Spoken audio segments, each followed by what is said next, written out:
Jadi kalau latar belakang optometri itu berdasarkan kebutuhan di Indonesia. Pertama yang aktual itu adalah bahwa optik-optik yang bisa melayani BPJS harus memiliki tenaga optisian. Nah, di Indonesia ini masih sangat terbatas tenaga optisian. Padahal layanan BPJS itu juga kebutuhan masyarakat tinggi, tidak terlayani.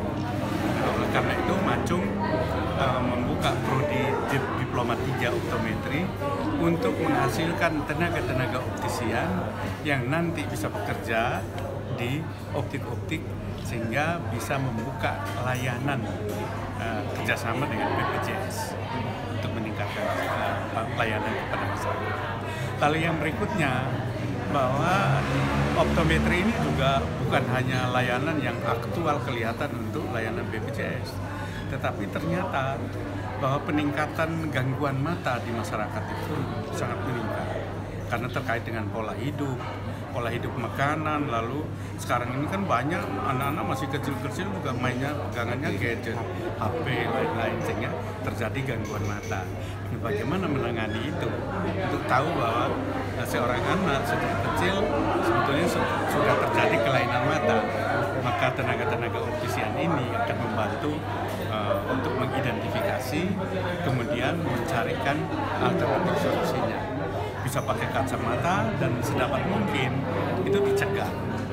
Nah, pencegahan ini yang jauh lebih penting karena untuk kesehatan anak ke depan dan juga kesehatan masyarakat Indonesia pada umumnya. Gambaran potensinya seperti apa, Pak? Gambaran potensi bahwa kita lihat sekarang ini, kalau menurut kajian kami waktu yang lalu, tenaga yang tersedia optisian itu baru sekitar 20-an ribu. Padahal di Indonesia kalau dihitung itu dibutuhkan lebih dari 200 ribu optisian. Karena itu baru dihitung dari optik-optik yang ada.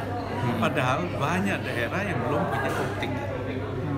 Ini kan baru tenaga soal optik.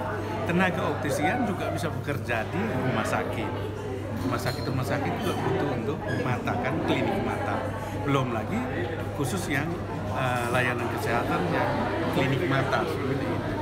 Juga usaha-usaha untuk memproduksi kacamata, kan, itu juga membutuhkan tenaga optisian. Sehingga peluangnya itu sangat besar. Sangat-sangat besar. Macung menjadi kampus keberapa, Pak? Kalau Macung menjadi kampus yang ke-13 di Indonesia. Mungkin dalam 1-2 tahun terjadi peningkatan, tapi saat saya membuat studi kelayakan tahun yang lalu itu baru 12. Ini yang ke-13. Ke depan akan terima berapa, Pak, mahasiswa? Kalau mahasiswa, karena ini kan harus praktek ya. Tadi rata-rata kita terima 30 hitungannya. Terima 30.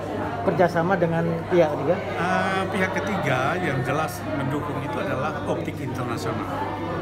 Karena Optik Internasional memang adalah salah satu usaha optik yang besar di Indonesia, itu yang pertama. Yang kedua, Optik Internasional pendirinya itu adalah salah satu pendiri Universitas Macung, sehingga dia merasa bahwa beliau tahu persis kebutuhan optisian di Indonesia, kemudian melihat Macung, saya juga ikut mendirikan Macung, kenapa Macung tidak ikut andil untuk mengatasi persoalan. Pak, itu ada syarat khusus gitu bagi calon mahasiswanya, apa dari EPA atau apa gitu? Ini tidak sebetulnya, semua jurusan bisa, karena ini kan memang mata, tapi di dalamnya juga ada keterampilan ya, bagaimana dia memeriksa lain-lain itu. Jadi semua jurusan prinsipnya bisa.